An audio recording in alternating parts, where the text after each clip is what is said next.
Welcome to the Grappling Grappling Rewind Podcast. Welcome to this week on the Grappling Rewind Podcast. On this week's show, we are going to recap Polaris 31. We were going to recap it last week, but a lot of stuff went on last week. It was late. Again, apologies last week for the show coming out a little later than usual. For some reason, the hosting defaulted to 11 p.m., and I only caught it at 10:40 p.m., and then I looked at Instagram and I had a bunch of messages from people like, hey, no show this week, everything good? And I went, yep, it's been the first time ever that happened. So again, apologies. I appreciate all the messages that we got from all the folks looking for the show on Tuesday morning. I'm going to make sure that the host, for some reason, doesn't default to 23 hours after when the show usually comes out. So again, apologies to that. Also, apologies for the audio. We are working on it. I'm still in the process of building the studio. We have almost everything done now. We are just probably doing the last final things in the next month. So hopefully the audio should be fixed. It's going to be fixed. It will be fixed in the next month or so. That is my hope, Josh. I really hope. As always on the show, I am your host, Maine, joined with my co-host, Josh. How you doing, Josh? Great. Doing great. We just got done with some training. Bunch of the black belts showed up for training, so that was fun. It was basically like half a mat of black belts, and we got some good training rounds, and it was a lot of fun. We were going to run through Polaris. We talked about the super fight with Helena Cravar, her taking that title. We covered that last week, so we're not going to touch on that super fight this week. I just want to talk about Polaris squads and some of the changes they have to the rule set, the lineups that were fielded, and generally kind of just talk about like that I appreciate and like where Polaris is starting to take these squads events. They give us something different, especially now with I think I'm going to lead into the framework of like where I think this is in the sport, because I think that's really interesting. The event's a week old. I like that we're seeing more places do squads events. When Josh and I started the show back in like 2017, we didn't have super fights every week. Usually it was fight to win, and that fight to win is what helped us run the show for the first couple years because they were the most consistently running. You have to talk into the mic if you're going to make a statement. I was about to. I was just saying a lot of it was fight to win, and then I almost was going to say AIGA, but it wasn't AIGA. It's ACBJJ. That one was back when it was. Yep. That one got us through quite a few of them as well. It was a bunch. But we saw Quintet, and nowadays, and then I think probably back in 2018 or 19, we started actually have to start selecting like, hey, there's like 6 or 8 cards running this weekend. We have to actually pick what cards we're gonna, because we had a couple of shows we were just covering everything. Lot of work. And we kind of started paring the show down to, hey, man, it has to have a world level guy. We had to make some criteria for the shows that we covered. Judo, all that stuff. We did judo, we did sumo. We covered a bunch of stuff back in the early days of the show. And we have kind of seen a lot of super fights. Like Who's Number One is great. There's a bunch of great super fight shows where the point is like, hey, ranked guy or unranked guy, person fighting for whatever, like a singular matchup. And then a couple years later, we had Quintet come along. And Quintet, with Sakuraba, introduced the team battle format to, like, grappling. It was a thing before, but Quintet was the one that really, like, showcased it and popularized it. And everyone went, these events... Well, the way that they did it. Was the way that they did it. Yeah. People went, these events are kind of awesome and, like, super fun. And Polaris has then seen that and taken it and turned it into these squads events where Polaris still has great cards where they run like super fight cards, and I appreciate that. They move rankings along, they bring athletes up, they have qualifiers that I love, and they showcase like European talent, they bring worldwide talent in as well. Like I love what Polaris is doing. Mm-hmm. And I also like that they're not so beholden to like, this is our format, this is what we do. They've run a couple of squads events. Some of them have been better than others.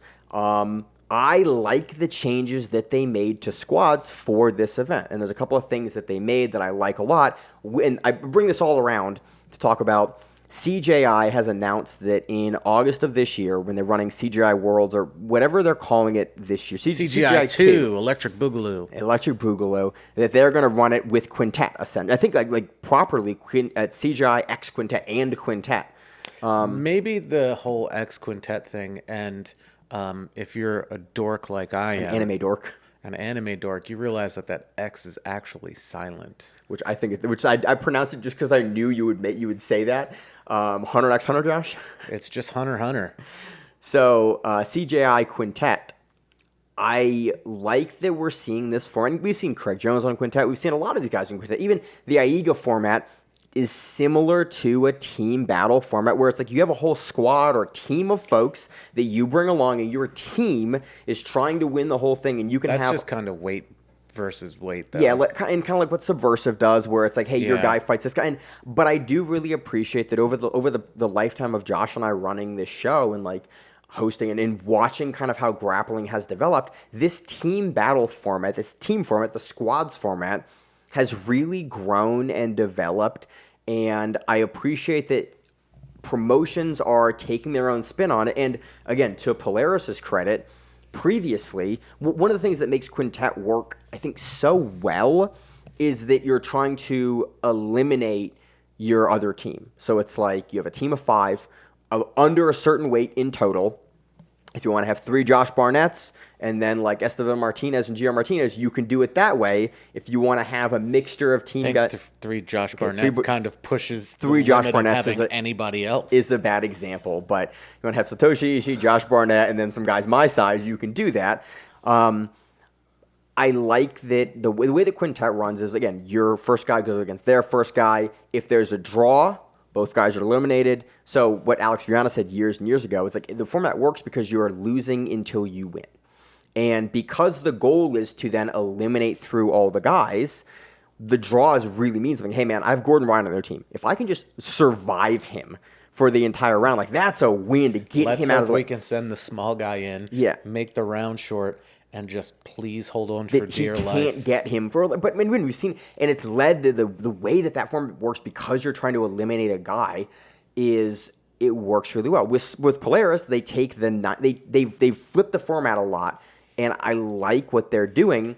But previously they had draws, and the draws sometimes made it for, if you're not going to eliminate a guy out of the other team, you just kind of put him to the back of the line or put him back in the queue.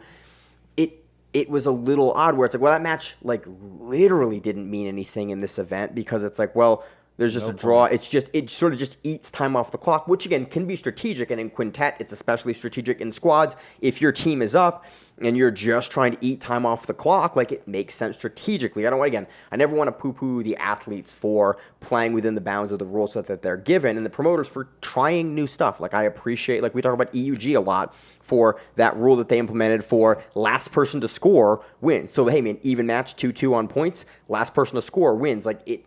I like when organizations showcase, especially professional organizations, showcase a new format and a new rule. The thing that squads that we talked a little bit about last week was because you field a team, and I think for this one I'm going to get it wrong, it was 3 guys that were under 80 kilograms and then 3 guys that were under 95 kilograms on each team, something like that.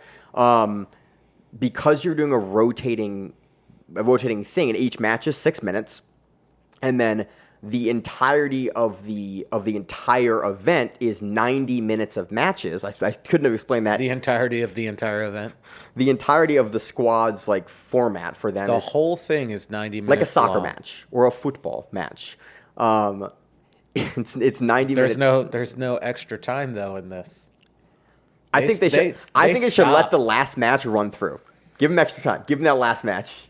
We'll get into that in a second here. But with the previous squads format, those decisions, like, they were kind of like, cool, I watched 2 guys go. It was a fun match, but in the greater context of the event, like a lot of times, even when we did recaps of them, it was like decision, or draw. It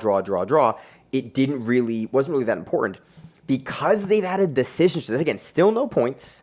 And decisions are subjective. They're subjective, but the more grappling I watch, the more that you realize that you need something. You need something because why I like decisions. It's also, we'll talk about it when we get to a very specific match, and 2 people specifically that we were talking about before we started recording on the pre-show. We'll get into it a little bit deeper there, but.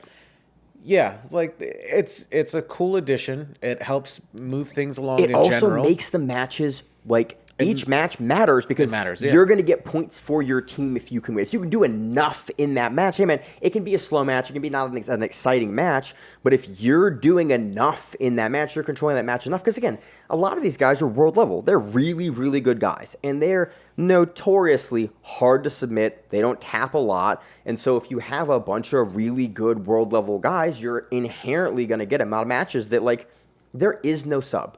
Because why? Because they're really, really good. They're top-level guys. Their entire career is just surrounded on not getting subbed very often. Or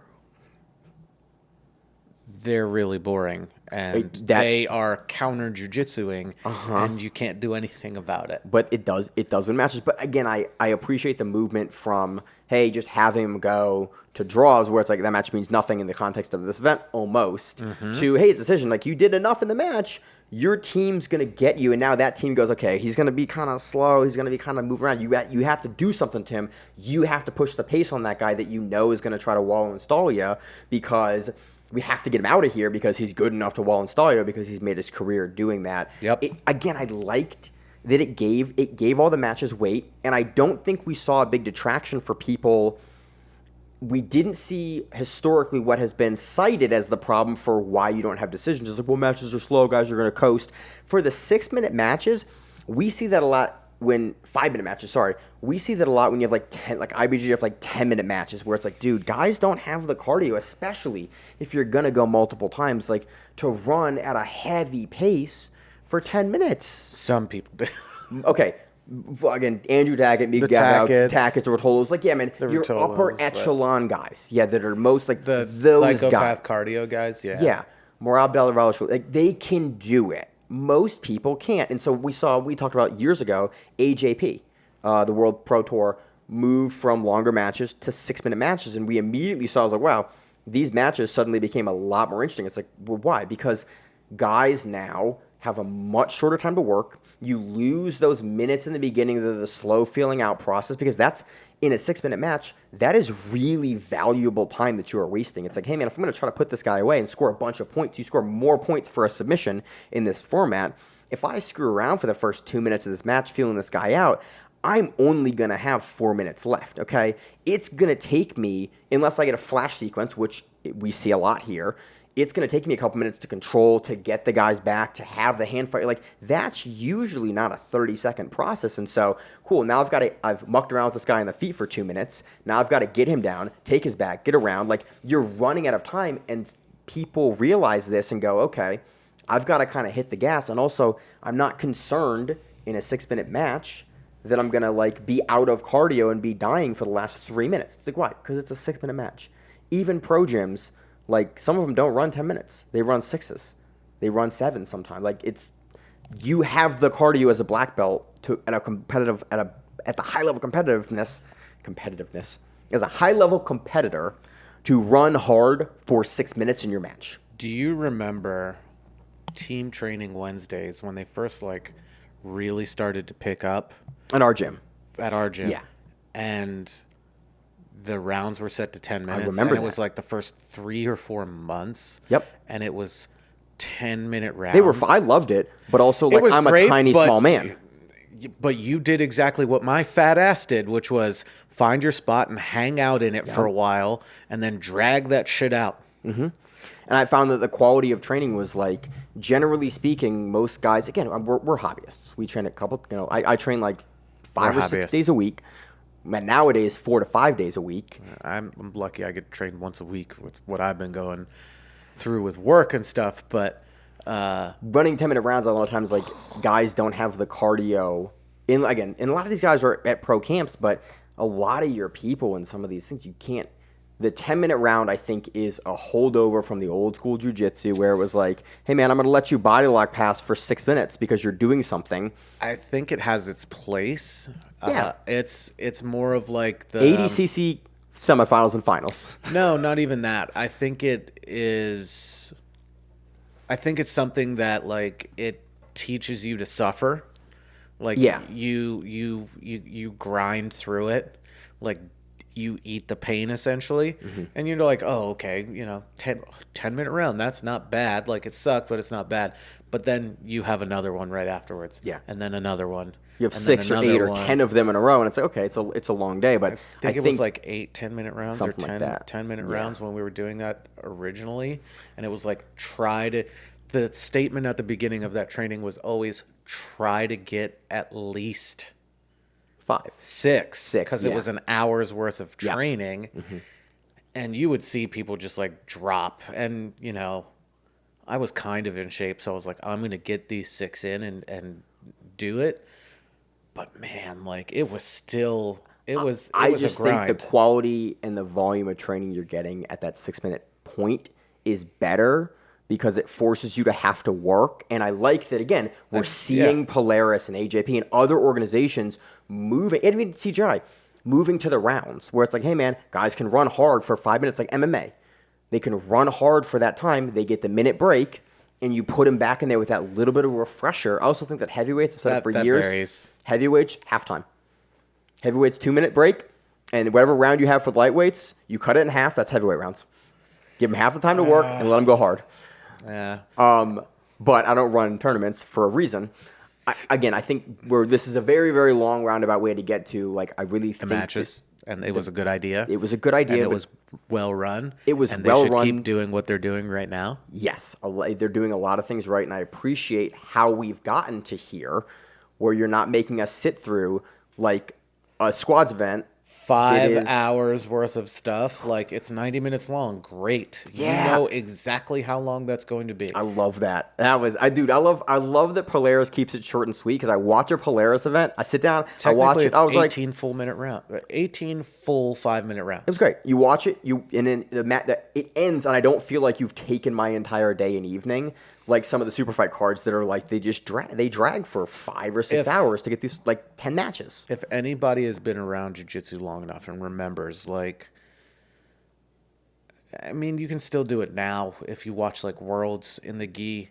It's like it would start at like noon East Coast time, and you'd still be going at like 10, 11 o'clock East Coast time, and you're like, oh, you're like, I like jiu-jitsu a lot. But I've watched from quarters onto finals, and I'm like, by the time you get to finals, you're like, dude, it's just been a super long We would turn it on day. at the gym. Like, it's like, we're going to open mat. Did anything cool happen? Cool, rewind it really quick. Yep. If not, like, let's go. It'd become a bit of a slog to watch those. And it sucks because they're world level events. It was cool when, like, it was on Budo videos, and you got to watch it for free mostly, and then you'd have to pay, like, $15 or $20 to watch the finals, which I was cool with at the time. I mean, I had all those old like Budo video posters of like, oh, Worlds thing, and the one that had Clark, omoplating, Ken Premola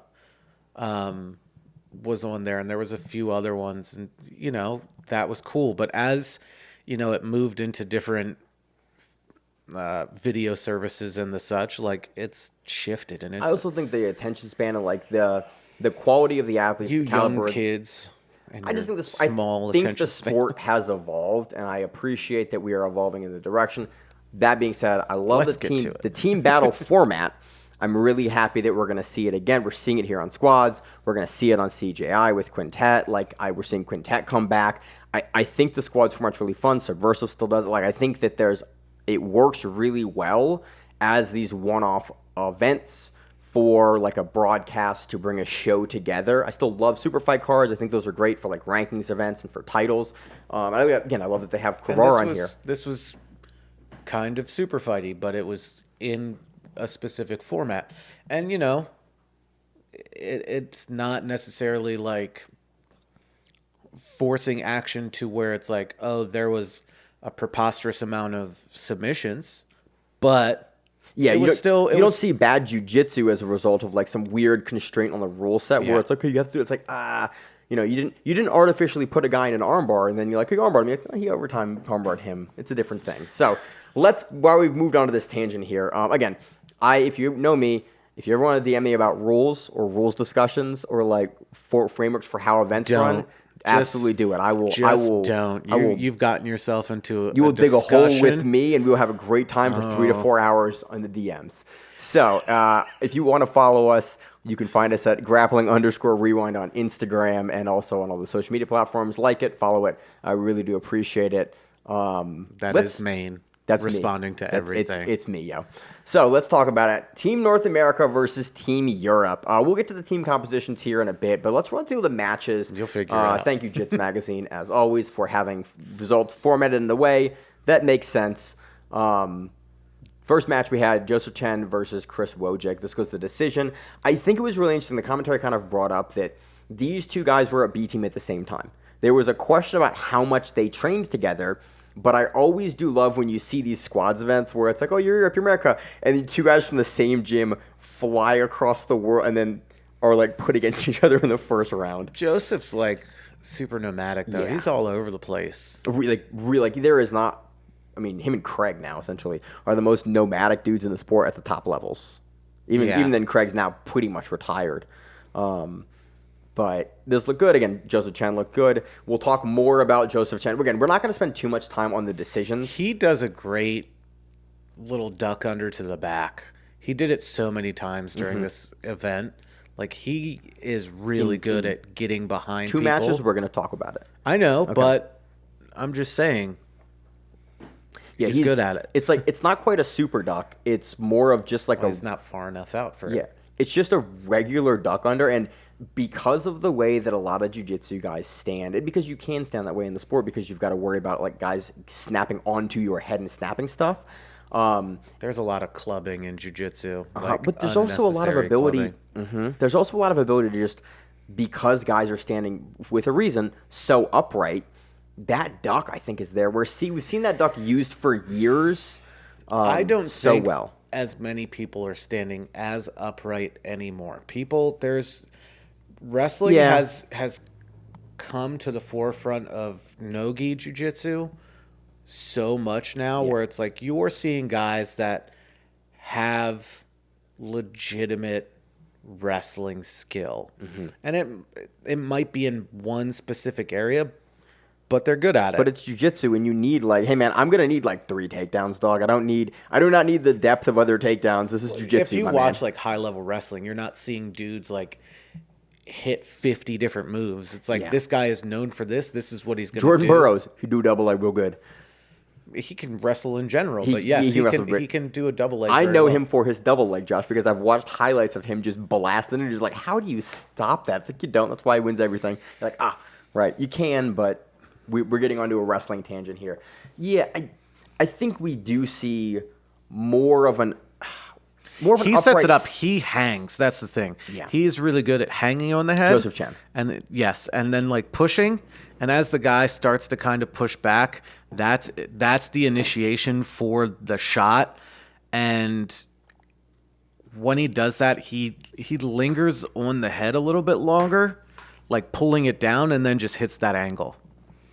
I think that's part of it. And I think eventually people are going to be super hip to it, and that will open up Joseph's ability to hit other wrestling takedowns from that. But he's still super young, which is like we looked up a couple guys again before. We looked up names. We looked up like Barch and Jasinski, just to see like 12 years old. And like Kravar is 18, just newly turned 18. You're like, oh, you're already an ADCC world medalist, silver medalist, and you're 18. You just watch the sport, Josh, get younger and younger. While we get older and older, like, oh, Andrew Sackett, what is he? I don't know, he's like 22. You're like, oh, Mika Gavali's like 22. 23, 22, you're something like that. Oh, no, I'm old now, and everyone's really, really good, and they're 10, 15 years younger than me. I was at punk rock shows, listening to music, trying to get old guys to buy me beer, and you were just being born.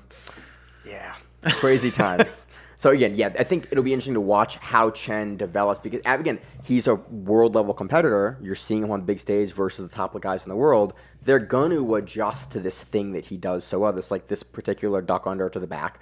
I am really curious, like you were saying, how it gets countered, and then how he seems like a guy that will be very willing and knowledgeable to play off the counter that he's going to see. You know how it gets countered? The same way Perez got countered. Yeah, okay. We'll get to that in a little bit later. Joseph Chen also defeats Michael Perez by decision.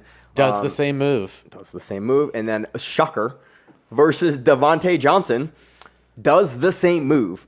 He gets Dante's back. Sorry, not Dante. Devontae Johnson's back for a little bit here, and I was actually I wasn't necessarily surprised at the decision, but you could definitely say I was surprised at the decision. And then in thinking back to it, I went, I can see how Devontae did win this, but this is, again, one of the problems with decisions, but I would much rather have, and this is also like not an egregious decision. It was like, I can see how Devontae could win that. Joseph Duck under got the back very briefly. Devontae, like, passed very briefly and then got put into 3/4 guard, and then, like, but he was on top, like, in and Chen really never fully established the back mount to start doing anything with the back mount. Yeah.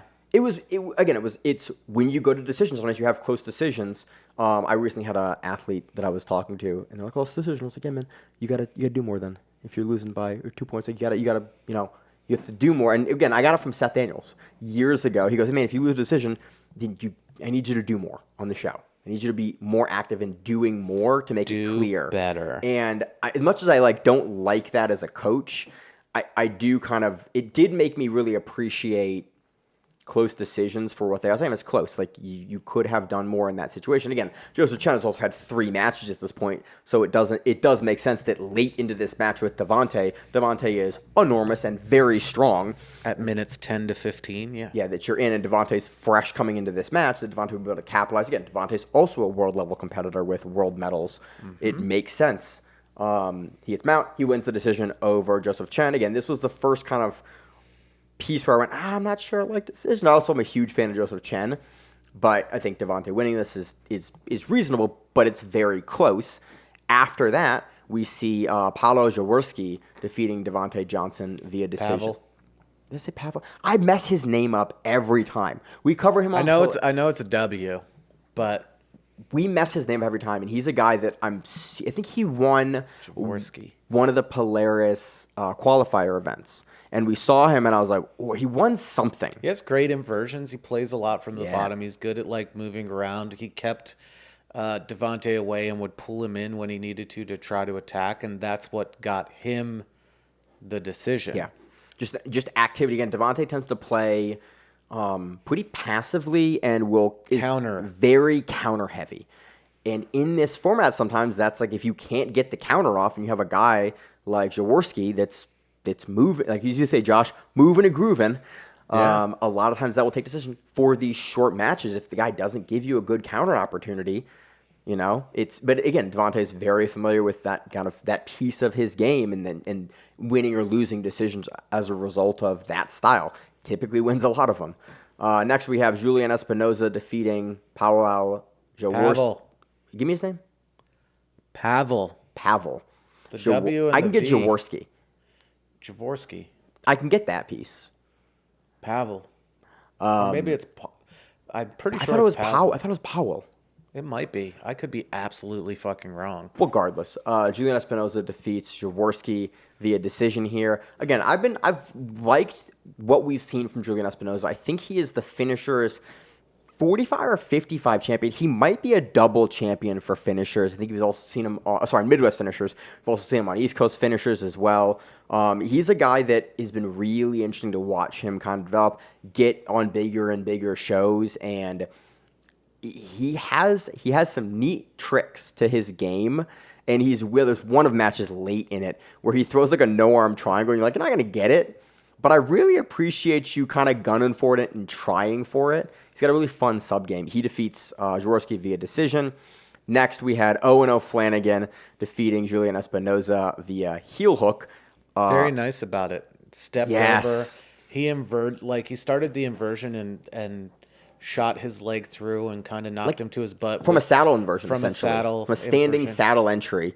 Locked his leg out and then reached back and was like, I'm going to heel hook you now. You should probably tap. And Espinoza was like, yeah, I'm going to tap because I cannot move. The camera angle was great. One thing I also loved that we saw Owen O'Flanagan did here, again, the entry, they have a slow-mo entry with the perfect camera angle. So you can see O'Flanagan coming up, driving off his shoulders. He goes over, he threads the leg over, and then because he's so long, and again, Espinoza, I think Espinoza is like a 66er or 77er. Owen O'Flanagan is also long for 88. He's a big guy for 88. You see him reach and grab Julian Espinoza's far side leg and just pull him down. I was like, that's unfair as well. Isn't that so nice being tall and having long limbs. Yeah, Josh, it would be great, my guy. I'm 5'7" if I'm lying after the back surgery now. But again, it was good. You controlled him, and then what I loved, I loved the professionalism from Owen, because Julian has his knees pointed forward, and he's in like what we call a running man position for like an omoplata almost. His legs were fucked. Yeah, and then you see Owen kind of reach back, go, and then Julian goes, oh, yeah, okay, you got me. Yeah, he knew. He was like, because my legs are going to explode if I do anything. The way Owen set it up, it's like Julian would essentially have to flop. The only direction that he can go is forward, and because his free leg, and free there's in quotes there because Owen had it a second ago, he can't get over his own hip to even be able to make the jump through to get out because Owen's kind of turned his knee in. It's just a beautiful setup that is nearly undefendable. And Owen knows it and just goes, reaches back, very slow heel hook, and Julian goes, hey, you got me. It was, again, great showmanship, great sportsmanship on Owen to not just to know that he doesn't just need to rip a heel hook on Julian Espinoza, and he moves on. Next one. We had PJ Barch defeating Owen O'Flanagan via, shocker, counter heel hook. Yeah. If there's one thing that you should know about PJ, and you've probably seen the highlight of this already, as this is now a week-old match, but he was getting his feet attacked, and he is really good at counter footlocking you. Go back and watch PJ Barch's match with Elijah Dorsey at ADCC, where Elijah Dorsey, late in the match, is losing, goes into the feet, and PJ Barch just goes, okay, and just counter heel hooks Elijah Dorsey, and you're like oh this my was God, great, you're confident in counter heel hooks. You're just watching it, and you're like, he's going for a heel hook, and Owen's rolling, and then you just see him stop, and you're like, wait, huh? Oh, he got it. Yeah, just a belly down counter heel hook off of Owen's entry, and again, they were battling through. It wasn't like just an immediate counter, but it was really, not funny is the right word.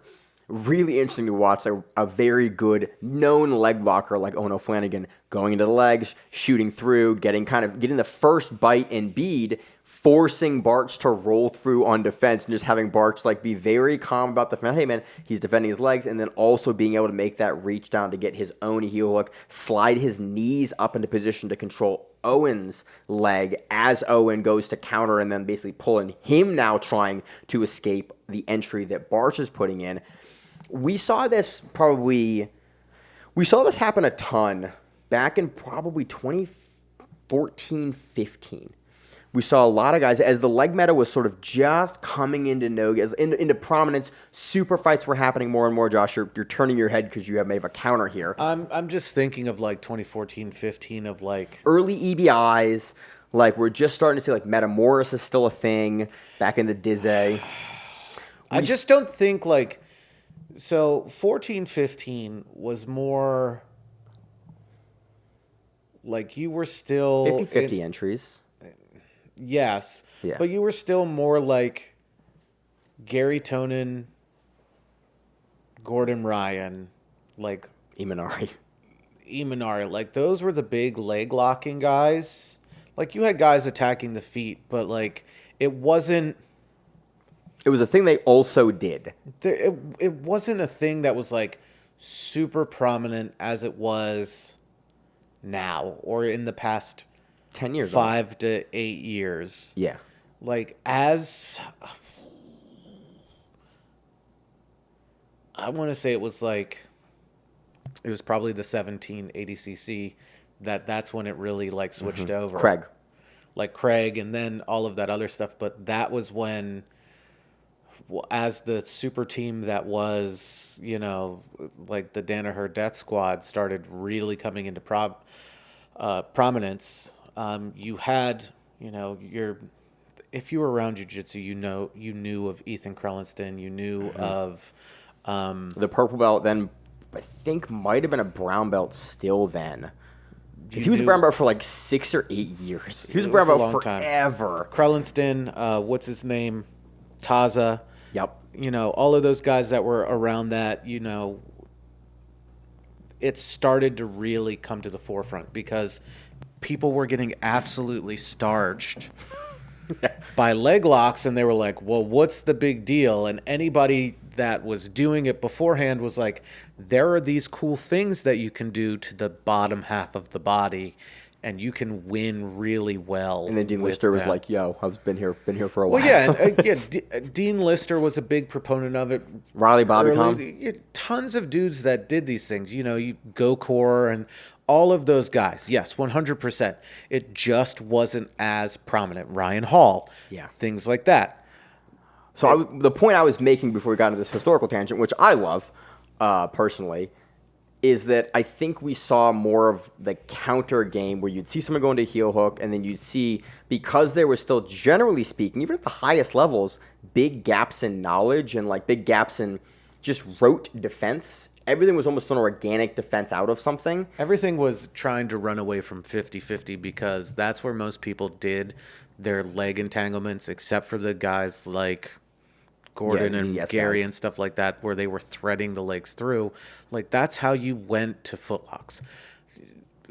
I'm not even remotely near this level, but I won so many matches that I should not have won, only because I was fucking terrible at jiu-jitsu when I started, and I was like, it's really easy to do? Rip somebody's fucking leg off. And I got away with it so much because I was like, I can just heel hook you. I can just toe hold you, knee bar, whatever, if I just do it from these positions. And it was super easy because everybody else was like, I'm going to take the back. I'm going to armbar. I'm going to guillotine. Jiu-jitsu.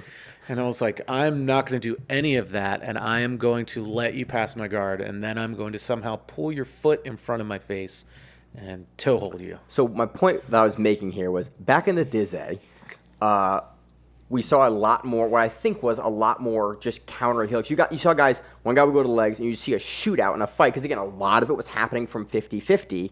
It has been interesting to watch PJ Barch have some big wins in the last 2 or 3 years that are very notable counter heel hook, counter submission wins, when it's like he's the second guy in it. It just reminds me of 2014, 2015, when a lot of stuff was happening 50-50, and you were seeing a lot, the leg locks were coming back into prominence really in mainstream Brazilian Jiu-Jitsu, where you had a lot of the first guy goes to 50-50 to shoot a heel hook, other guy comes back down, gets there first, and then gets the heel hook out. Or a guy tries to pull out of 50-50, gets heel hooked as a result of it.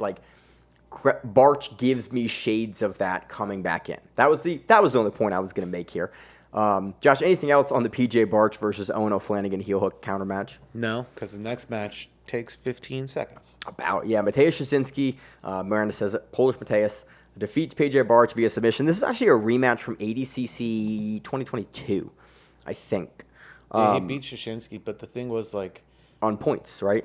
I think so. I think it was points. Barch posts on the ankle, and Szczynski's legs are longer than his arms, and he overextended. And he was doing it before because he hooked the back of the arm, and Barch didn't react to it, so it was like, all right, cool. And when that arm fully extended, he was like, now is the time to do this. He just pulled it off his leg. He just yanked through and shot his hips up. Yep. And it was again. I wish you had a front side camera angle. The one we saw in the back is still again very. I think that angle was great. I think you would have had more trouble watching it from the opposite angle. It was super quick, and it was a great sub fantastic for Szczynski. 15 seconds. Yeah, watch the highlight. But what I liked about this specifically was it was. This is kind of when I coach guys. It's like, hey, man, have an entry that you really, really like, and then have a response for what the guy should be doing that you can capitalize on. It's like, hey, man, Barch doesn't want the knee shield leg to come in so he can keep passing, and so he stiff arms it. Mateusz realizes, okay, he's going to stiff arm it. He should be doing this. He opens his leg wide. He gets Barch to overextend and have the leg pushed out, overextending his arm probably more than he should. He cups on the arm. He pulls it through, and you're like, oh, that was essentially you're watching a response, a counter to the counter, and then the sub off of that. And it's just really, really beautiful jiu-jitsu sequence from Mateusz Szczynski to, again, take out Barch. And we were talking about Szczynski, where he is in his career versus where Barch in his career is. Because, again, this is a rematch. And I think that rematches, especially ones that are contested at ADCC, at the World Championships, are really interesting. Again, Polaris squads, much different event. You have multiple matches in a row. It's a different format. for me, for like quintet style events and subversive style events and squad styles events, I'm always like, and things like PGF, I'm always a little hesitant to put them on the same, like, the stakes are a little different than going into something like the IBJJF Worlds. Like, a guy beats you at an Open, and then a guy beats you at the IBJJF Worlds. It's like, okay, there was a different level of preparation that went into those tournaments and events, and so the caliber of what the guy is, like, his camp for ADCC is going to be like a year. The camp for squads wasn't as lengthy and long, and so you kind of question the level of, like, where guys are peaking at the time. It is cool to see, though, Shazinski be able to get that win back. Now we potentially have a rubber match that is warranted. Bart seems to get into a lot of these. He has one with Canuto going on. Now it's 3 matches. But I would love to see another match with Mateusz Shazinski. Shazinski's on the younger side. Shazinski born in 94, Bart's born in 89. Yeah. This is also the point that we brought up earlier about, like, what we like about the decision aspect of this. Because when we were talking about Shazinski and Barch in the pre-show, and like where they were and the time frame and everything like that, we were talking about having a bunch of matches and if they're going to draws or anything like that. And we were looking through both of their records, and Barch, you see this giant chunk of his record against 6 or 7 people is all draws from PGF 6. I think it was. It was 6, yeah. Yeah, and either 6 or 7 or both. And I think it was 6. Yeah, it was 6. But he had like 6 draws, and it's like, okay, great. What is that? It doesn't really give you like looking back at the record, because again, we covered PGF 6. I think looking back 8 years, you're gonna like, I have no idea what happened in the match because it was a draw. If it goes to the decision, it gives it, from a historical perspective, I think a little more weight. Oh yeah, it's like it gives you some more points to try to find how that went. Again, I think for some formats the draws make sense, where it's like, hey man, guys aren't taking L's on their record in these like specialty kind of squads events. But they are, because they are for squads, and again, it gives it more weight in the greater context. Grappling records we've talked about for years don't matter. Because they can and they can't. They can and they can't. Ask Emil, mathematically. Well, yeah, there is that, but I appreciate again that the guys do in their careers take losses, because the sport is so hard and the margins are so thin and you compete so frequently that, like, I have 6 draws against this guy. Does not sound good. We've gotten massively out track here. Do you have anything else? Do you have anything else on? No, it was awesome. It was fast. Next one, we had Mateusz Shazinski versus Kieran Kurchuk. Not as fast. You brought this up. You went. I wonder what that feels like. Yeah. Anybody out there, you can message Maine if you've trained or rolled with Mateusz Shazinski. Please let us know what it feels like to be footlocked by him, because it didn't even look like he had it on all the way, and Kachuk was like, "Nah, I'm good." Dude, this is the conversation we had in the pre-show, which Josh and I we watched a lot of jiu-jitsu. We've covered the sport for many, many years now.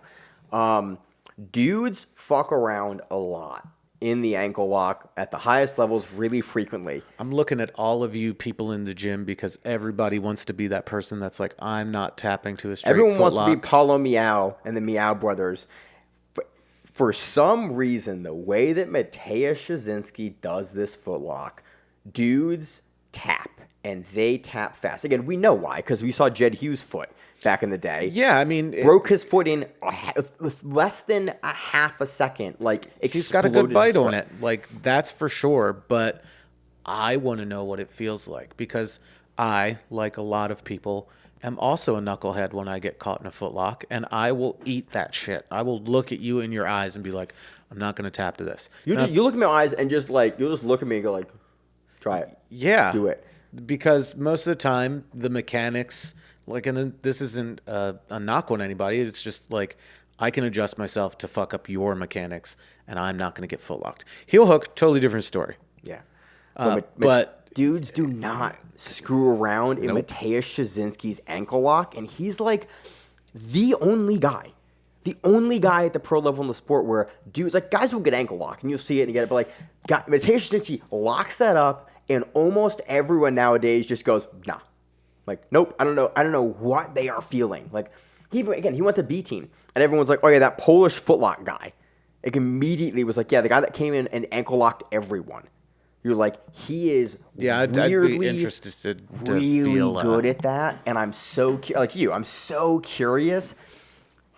Just what about it is so different that everyone universally just goes, nope. Like, and we have seen guys be able to get out of it, but generally speaking, the guys that are tapping to it very quickly, and they're like, their shit broken. I know. It's again, watch the Jed Hugh match, man. So he defeats Karen Kachuk via ankle lock, and we were just not surprised, but it is just very interesting how quickly dudes tap to Mateusz Szczynski's footlock. And again, it's deep. It's a good footlock. It's a good counter footlock after Kieran and him are going through the feet for a little bit. But that was my big takeaway. It's just like, what about it? Like, it doesn't look any different. It just looks like a regular-ass footlock, a regular-ass straight ankle lock, but no one wants to muck around in it. Next match, we had Mike Perez defeating Mateusz Szczynski via decision. Again, Mike Perez, he plays a very good counter game, which is partially why we see Mike Perez so frequently in the upper weight classes. Again, he's a smaller guy. He does plus 9.9 at the trials, or under 9.9 at the trials, because he has a very good counter game that is sort of structured around being able to beat big guys in overcommitments. He'll put enough pressure on you. He'll be active enough, and he will have enough entries into the legs or into the arms. He will do enough very frequently to take a pretty clean or a pretty close decision in a lot of his matches. And in this format, I think it works really, really well, where he goes in, he has enough entries on Mateusz Szczynski. Mateusz Szczynski's had a couple matches, again, both in submission. Mike Perez does enough. He doesn't get subbed. Perez is hard to put away. And he does enough to take a clean decision over Szczynski. Next match, we had Taylor Perlman defeating Mike Perez via decision. Taylor Perlman, we know him. Perlman, not Perlman. I think Ron Perlman. Taylor Perlman, he's the guy that won European trials with 6 heel hooks. That were the same 6 heel hooks the entire weekend. And everyone went, yeah, man, we saw him do it. And then he got to the match and he just kept doing it. And then he just kept doing it. And everyone was like, 6 from the same, he's like the same entry too, which is like wild. I do love runs like that. He beats Mike Perez, doesn't get a submission here, gets a decision. Sits immediately and just, again, is a little more active, has a couple better entries and bites than Perez, because Perez will not. I mean, they were both sitting at a certain point. There was a little bit of jokey with them. Yeah. But I think he just had the better looks than Perez did. Yep. So next match we had Devontae Johnson defeating Taylor Perlman via decision. Again, that was short time though, because they were coming up to that the midway point where they stop it no matter what. I think there was technically another 2 to 3 minutes left in the match, but they hit the 45-minute mark and they were like, break time. Which I don't really It's a running clock, and I don't hate it, honestly. Yeah, I didn't hate it. It does make for these weird matches that are very short, 2, 3. Again, they can be 45 seconds, 30 seconds. They can be super short matches. It is weird to have a match that is such short time. A guy lose that from a records keeping perspective. They use it as part of their points perspective, and you can be like, "Hey, I beat this guy." And it's you had a 1:37 match, but you still beat him. But I beat him. Yeah, it is. Again, taking away nothing from Devontae Johnson. It just is always. I like to talk about the greater framework of how these things fit into the grappling landscape for other tournaments and other matches, because grappling is still the wild, wild west where a guy on any given year will compete in 15 different rule sets. We're all like, well, same record, same grappling. You're like, is it really though? Kickboxing records and MMA records, they're still hitting each other, but very different records. Jiu-Jitsu is ADCC, IBJJF, PGF, Polaris squads, all on the same record, all grappling. And you're like, it's right, grappling, man. But it is. You have to take other things into account sometimes. So Devontae Johnson takes that via decision. We go in. Coming into the middle here, Team Europe was ahead on Team North America. 10 to 7. I read that in a funny way. For some reason, when I was watching this, I was thinking that Europe was really, really far ahead. And then they had the last couple matches.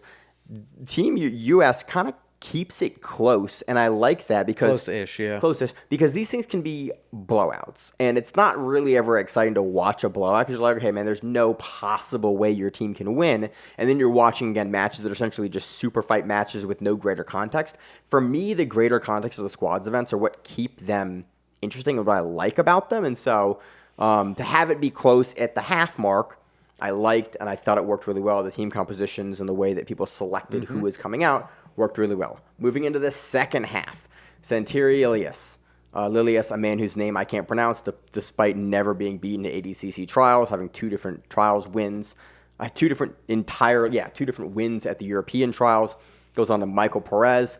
And dude, we don't get a chance to see Santeri a ton. We see him on Polaris more frequently than anything else. Dude is really good. Perez took like a naked shot. Like there wasn't a lot of setup. Yeah. And I'm blanking right now, and I'm probably still saying the wrong thing. It was either like a cow catcher or a cement mixer. One of the two. We both watched. I was like, I don't remember which one it was. And he just gripped the chin and punched the underhook and just turned him over.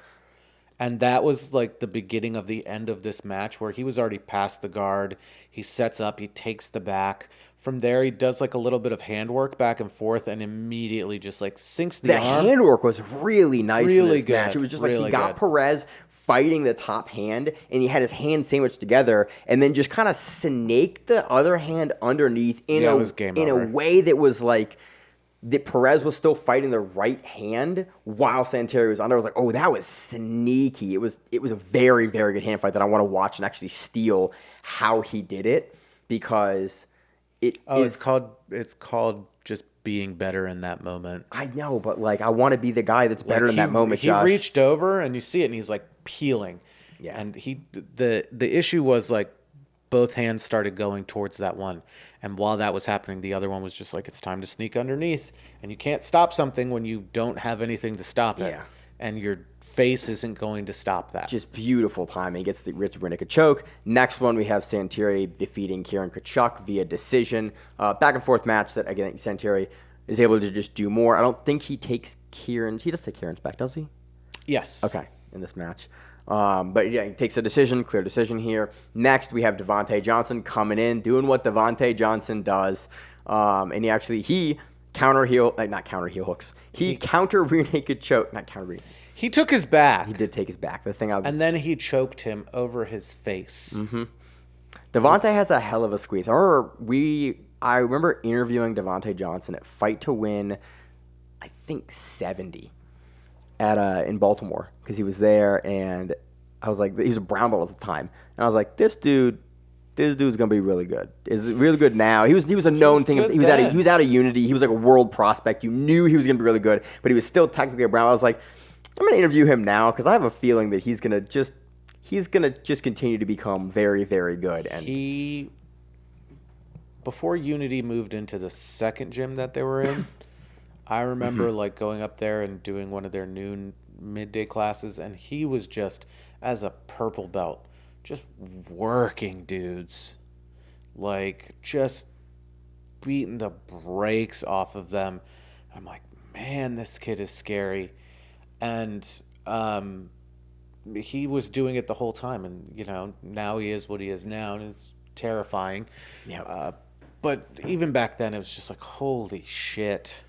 Yeah, big. He's got an amazing squeeze. He just gets Santeri over the face, just goes around, and you're like, okay, and Santeri goes, I want to do this more. So next match we have Ono Flanagan defeating Devontae Johnson via decision, doing a duck under and taking the back. Really the same thing. So it is an interesting quirk of the way that Devontae stands. He tends to be very. Not flat-footed is the right way to put it. He seems to be a little bit higher. Like, he still gets into a wrestling stance, but he seems to be, like, over top, but not in a good way. Yeah, because historically, Devontae has, like, leaned on guys really heavy, and he's pushed you into bad shots that he can counter and take your back off. Like that, I remember East Coast Trials. We saw him do a lot. Like, that has been a staple of his game for a long time. As he sort of slowed his pace down as he's gotten a little older, it is interesting to watch Team Europe here multiple times have athletes that can counter it in the same exact way to the same side. There's like a way that Devontae stands that is that they figured out how to exploit, and I'm curious if we're going to see, as we don't see Devontae a ton, if we're going to have more guys being able to exploit this from Johnson, or if it is something that he is going to work to change at his own gym. I think you just see a lot of people, they play off their right hand. Yeah. And that's the side that they were going to. They were going off to what would be his left, your opponent's right. I'm dyslexic. It happens. You know, you're tying up. He goes over to the right. They're going across. They go up and around. Okay. That's their right, because this is your right. You're never going to get there with me. Right. I believe with you, Josh. I'm never going to get there. You're fine. Make your It's the same way point. Everybody passes. Yeah. Like, you're passing to your left, but it's your opponent's right. Yeah. Everybody, like, people tend to do takedowns that way as well. That I've seen. Other people, if they're left-handed or they're just more comfortable left-facing, they attack to, their right. Find one of those guys and bring them to your gym, because it is a great skill set to have the one guy in the gym that is the left-hand passer. You're like, this is a monster to deal with. There's a lot of left-hand passers at our gym, though. Yeah, we have a lot. We're fortunate enough to have, and you have a lot of guys actually that in the last 3 years have made a point to begin building the skill set to pass on both sides, and it's been nice to watch them develop and work with you. Like, oh man, you're gonna just decide. It's something I am trying to do too. And then I'm not very good at it, and so I'm going, I'll just pass the way. I'll just keep doing what I'm doing. But I'm again, it's a skill set that you should work on. It's nice to have guys in the gym that will push you there. Again, Owen takes this over Devontae, mainly for that back take.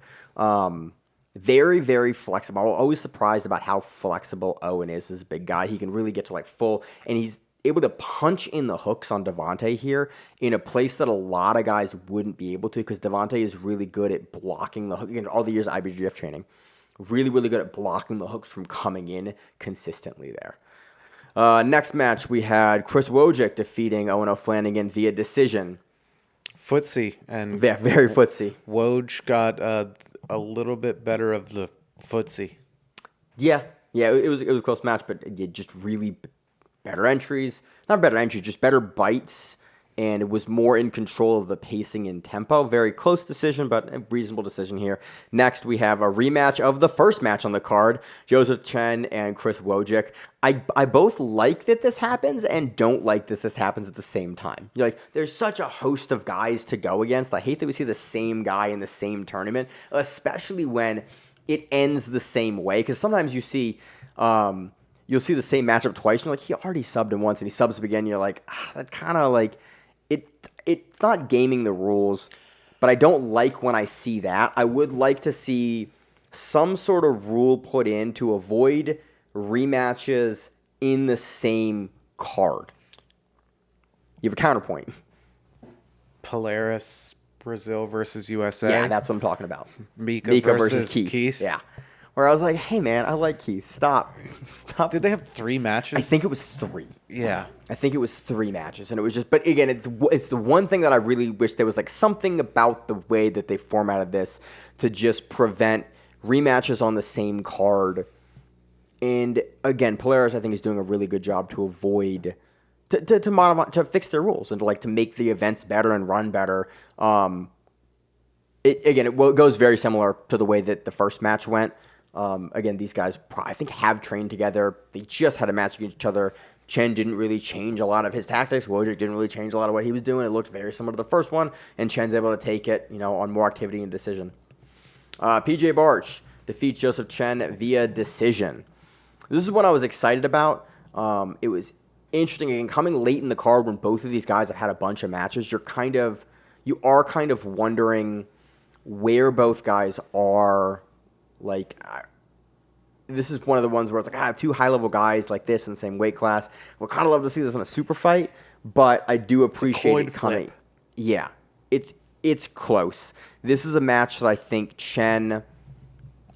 Again, I think the decision for Barch is very reasonable. I think Barch is wrestling. I think Barch gets it's mostly... I think it's entirely on the feet. I don't think it ever really goes to the mat. I think Barch, which is very reasonable, is a slightly better wrestler than Joseph Chen. A little bit. I don't know. It depends on the... He can implement his wrestling better. It depends on the rule set. He can implement his wrestling Chen's better wrestling is this match. More so what I mean. Chen's wrestling, like if you watch him over the past like 2 years, you're like, where did this all come from? Yeah, he just kind of learned to wrestle, and you're like, dude. But he was like, that's awesome. Is he 20 now? Is he 21 now? I don't Super know. young. I don't want to think about it. It makes my bones hurt. Yeah. Again, this is a match that I think years to come, we'll see Chen continue to build at the rate he's been building. But again, Barch the veteran performance does enough, takes the slight wrestling edge over Chen, and takes a decision here. Next, we have Paweł Jaworski defeating PJ Barch via decision. A lot of on the butt scooting around, flip-flopping. Yeah. Just really, a least amount of, I think it was reasonable decision. Just a little more active. Yeah. And he knew he just had to be more active and avoid getting counter heel hooked by PJ Barch. Or wrestling with PJ Barch. Yeah, which is, you don't want to do that. Not all the time, no. Next, we had Julian Espinoza defeating Paweł Jaworski. That was the no-arm triangle. Via decision. That was the no-arm triangle that we saw from Julian Espinoza, which, again, I liked. But that match ended with him going for a reverse triangle. Yes. And an arm lock. The end of the sequence here. So it's like, sometimes you look at the decision and you go, what was the deciding factor to say this guy wins over this one? Like, if you can give me a little bit clearer explanation of how you judge, that's fine. Like, I'm not going to argue with that.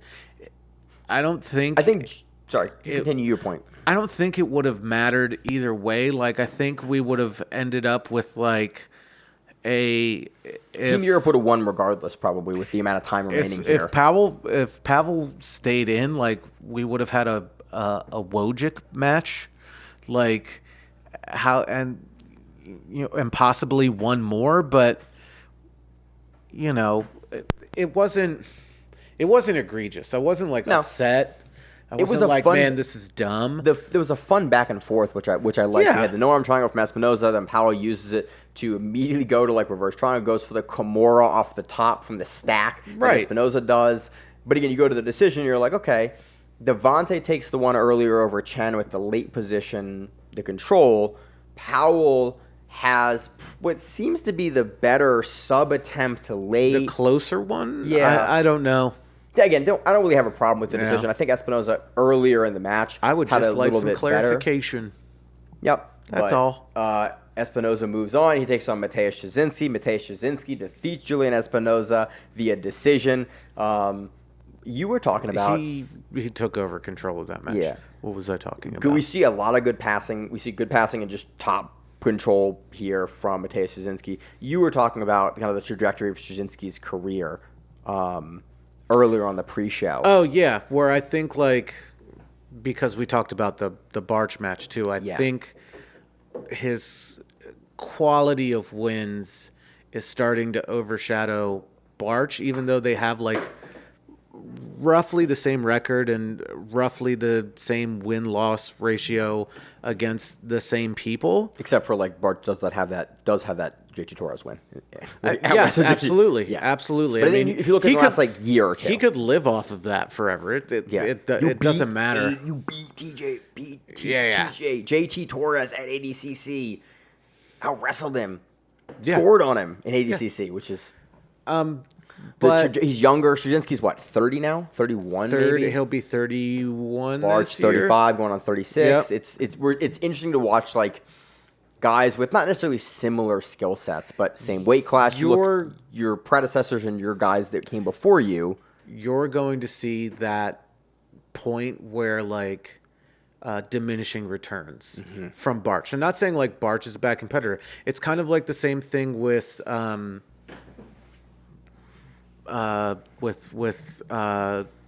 Martinez brothers. Yeah. Right? They're still really, really, really, really good. But you throw them against a 20-year-old. But, like, you start running into, like, these 20-year-olds, these 25-year-olds. Yeah, they're going to beat some of them, but other ones are just, like, it's hard. Or, It's a kind of a tale of as old as combat sports. Again, we're talking about in other tournaments, like, guys like the Tackett brothers, the Rotolo brothers. You're not seeing 45-year-old dudes in the adult division, like, still beating the shit out of these young kids at, like, regular weights. Yeah. You know, you can kind of get away with it at like ultra heavy. I mean, like Cyborg, for instance, or stuff like that. Lovato and Wagner, guys on the older end. And hopefully, again, going back to it, Wagner, I hope you're doing well with the whole the heart thing. Yeah, the heart thing. You saying that just made me remember that randomly. But, you know, there's a point of like diminishing returns in jiu-jitsu. And it's not like if I saw the card and it was like, oh, here's, you know, Richie Martinez or anything. Like, it's not like, nope, skipping that match. I'm going to watch it. But at a certain point, like...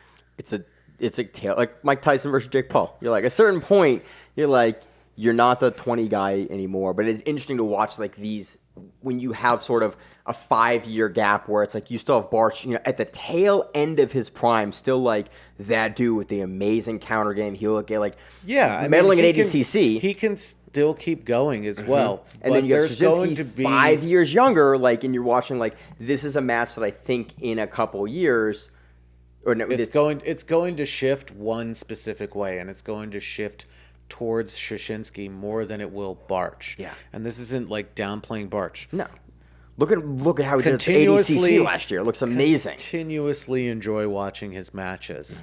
You know, still, again, beating certain people that you were like, maybe he shouldn't beat them. But nope, he's beaten them. He beat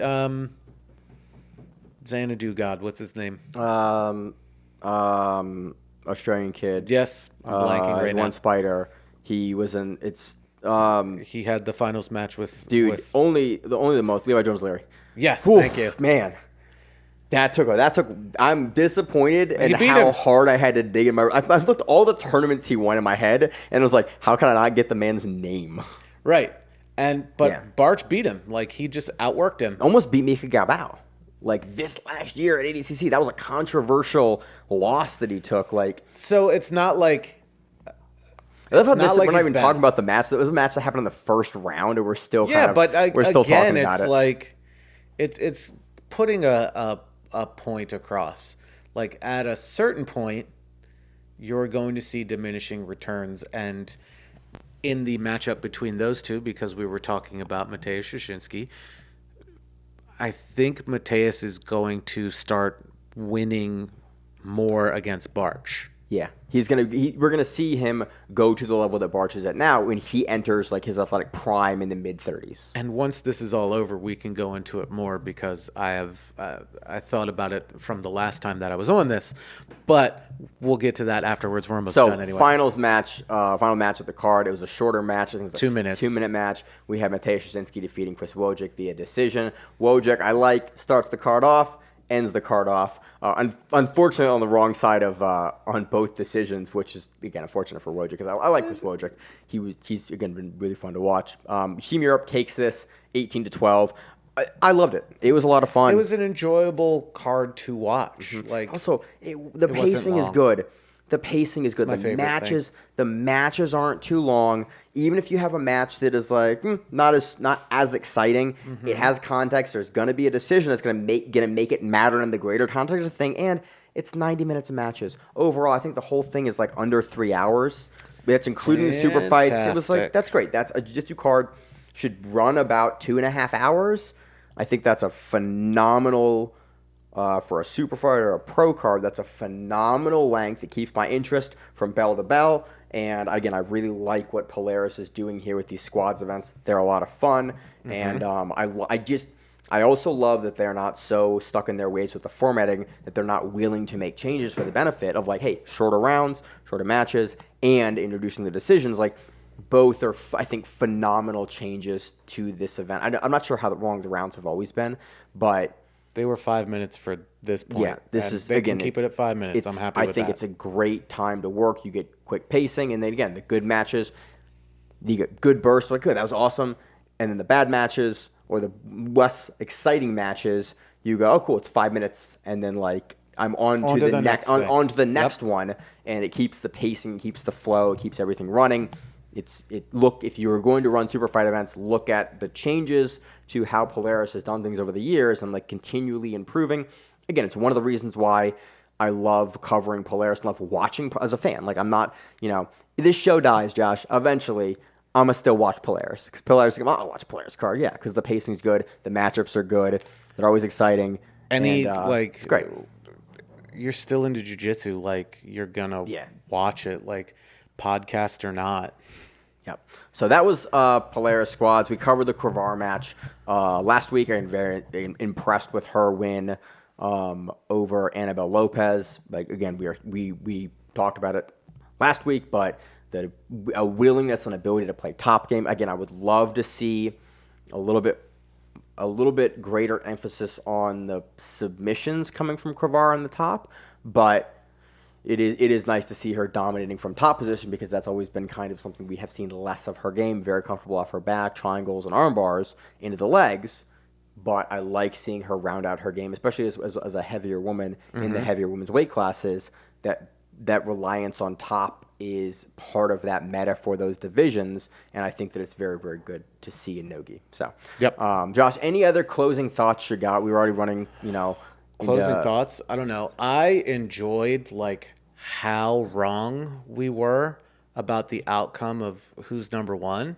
Oh my God, I love it. Like, just being so wrong base frequently. It was awesome. I watched the card and I just was like, got that wrong. I was watching it and I was like, man, we were just talking out of our asses. Because I do. Dude, no, Keith looked awesome. Yeah, like he, we. Again, like, I haven't been on the show since that, so you're like 3 weeks ago talking about it. But I was thinking about it. It's like, man, we shit the bed on that. We're into the outro hilarious. Now. No, Keith looked like great. Like, I did 100% call the. I was like, it says it starts at 8:00, and I was like, that is 100% the undercard, and that shit isn't gonna start till like 9-ish, and it's still gonna run long. Look, I know you're listening to this podcast here, and sometimes the production quality isn't great, and sometimes, especially me, we talk completely out of our asses, and we're out of this. We don't have money behind this like Flow Grappling does. Get your shit together. Yeah, it was funny to watch on the broadcast a couple like times. Some of the broadcast things, I'm like, come on. They had the name, like the ages or the weights or the heights wrong. Like, hey guys, like catch this in the pre-show. My guy, like this is on. It went on broadcast, and they commentary, like trying to fix it during commentary. It's like, guys, man, this is a really good event. You get the world level guys here. Just make sure your graphics are looking good and vetted. Like, have someone QA/QC. Spell check. Have someone QA/QC your graphics ahead of time. Hey man, the commentators, give them your graphics. Is that right? And they go, yeah, that's right. It's something. Or give them like decent information so they're not talking out of their ass sometimes. Yeah. So, although, what did they have another one in like? I think it's in April. If they do one every other month, I'd be happy. I like that they're bringing high level grapplers. I would just love. Again, I would love for Flow. If you're gonna use it as a rankings event, this is way off topic. If you're gonna use it as a rankings event, hey man, they have to. I need to see more from the rank. Like, highlight the rankings, highlight them and bring them in. And like, you also can't have guys fight. It's not MMA. You have guys fight 1 to 3 times a year. Like, if you're gonna have guys on your rankings, hey man, this is your 45 card. Boom, run it. Like, there's too many. If you haven't been active, you get moved off. Like, yeah. But book guys, I mean, you got to have more than 6 shows a year if you want to have active rankings for across like 5 or 6 women's divisions and 7 or 8 men's divisions. Like, you just don't have enough matches to do it. You can factor in things on other cards that aren't yours. You can, but the frequency of cards for who's number one. The frequency of people competing is still like. We're gonna see Baby Shark once a year on who's number one. He's not champion anymore. We're gonna see Dante. Maybe Dante's in 1 now. We're not gonna see him. Like, if we see Pato again this year, I will be happy. I'd be stoked. I won't be like surprised. But if I don't see him this year one more time, it wouldn't shock you. It wouldn't shock me either. And he's the 2 division champion for 45 and 55. The divisions that like I like the most because those are my people. Usually, throw him at 70. Dude, I'll watch that. Throw him at 85. But, yeah, I just would love to see it. Again, so we're way off base here, Josh. Or off topic here, just for 3 weeks ago show. Shocker. Look, guys, not a whole lot going on this weekend. if there is, let us know. Yeah.